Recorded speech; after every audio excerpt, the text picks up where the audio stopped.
Hi guys, welcome you all to the channel.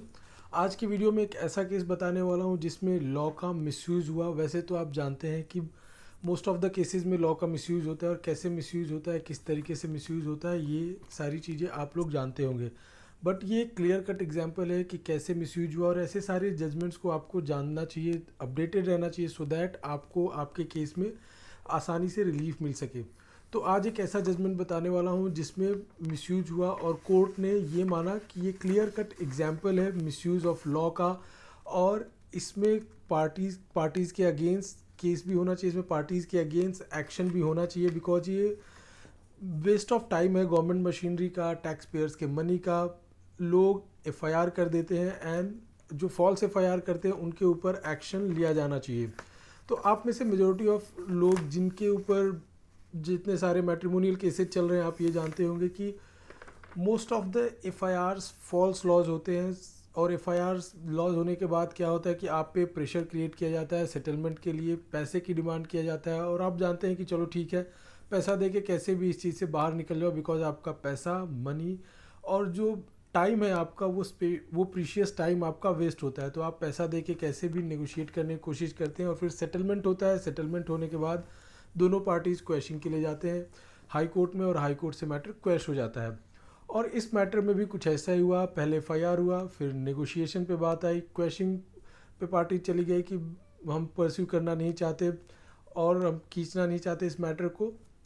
तो court ने क्या किया कि इसमें स्ट्रिक्टनेस दिखाया, कंप्लेनेंट पे एक्शन लिया।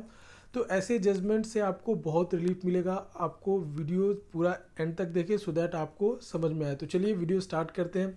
वीडियो स्टार्ट करने से पहले I would like to request, अगर आपने अभी तक चैनल को सब्सक्राइब नहीं किया तो please subscribe the channel, and video को लाइक और शेयर करना ना भूलें। तो देखिए, इसमें होता ये है कि जो कंप्लेनेंट थी उसने अक्यूज को पब्लिक प्लेस में स्लैप किया, यानी थप्पड़ मारा।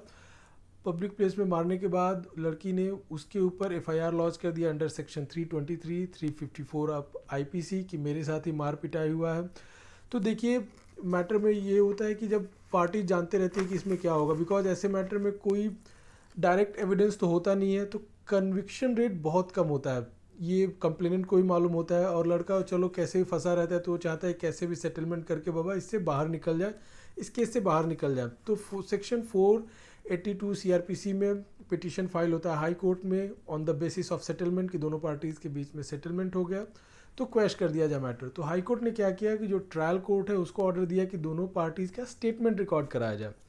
स्टेटमेंट रिकॉर्ड होने के बाद सीजीएम ने जो स्टेटमेंट रिकॉर्ड होता है वो हाई कोर्ट में भेज दिया। और जब हाई कोर्ट में लड़की के जो काउंसिल थे उन्होंने ये कहा कि भाई हमको कोई इसमें ऑब्जेक्शन नहीं है, मैटर सेटलमेंट हो जाना चाहिए। और फिर उसके बाद जब हाई कोर्ट ने सारी चीज़ों को देखा तो हाई कोर्ट ने ये बोला, कंप्लेनेंट ने ओपनली स्लैप किया लड़के को पब्लिक प्लेस में, और अपने ईगो को सेटिस्फाई करने के लिए एफआईआर भी लॉन्च करा दिया under section 323, 354 Indian Penal Code. And फिर उसके बाद एमिकेबली मैटर सेटलमेंट करने के लिए आ गए। तो it's clear example of misuse of law. जो गवर्नमेंट मशीनरी है उसका टाइम वेस्ट होता है, टैक्स पेयर्स का पैसा वेस्ट होता है ऐसी चीज़ों में, और जितना भी प्रोसिक्यूशन ने इन्वेस्टिगेशन किया वो सारा वेस्ट होता है। तो इससे जो टैक्स पेयर का अल्टीमेटली मनी है वो वेस्ट होता है। तो कोर्ट ने माना कि कंप्लेनेंट पे एक्शन लिया जाना चाहिए, बिकॉज ये फिट एग्जाम्पल सेट होना चाहिए, और ये क्लियर कट एग्जाम्पल है मिसयूज ऑफ लॉ का, तो एक्शन लिया जाना चाहिए। तो कोर्ट ने क्या किया इसमें कि 1 लाख फाइन लगा दिया, और ये बोला कि विद इन 1 मंथ ये फ़ाइन आपको पे करना पड़ेगा।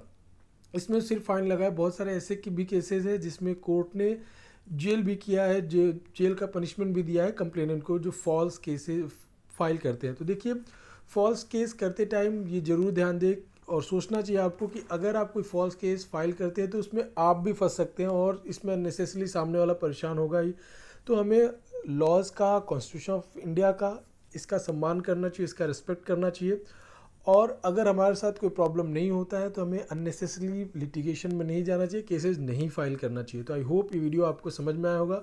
इस वीडियो से रिलेटेड अगर कोई भी डाउट है तो आप कमेंट सेक्शन में पूछ सकते हैं, और आप के लिए मैंने वीडियो का जो जजमेंट है उसका लिंक मैंने डिस्क्रिप्शन बॉक्स में डाल दिया है, तो आप जाके जजमेंट डाउनलोड कर सकते हैं एंड पढ़ सकते हैं। Thank you.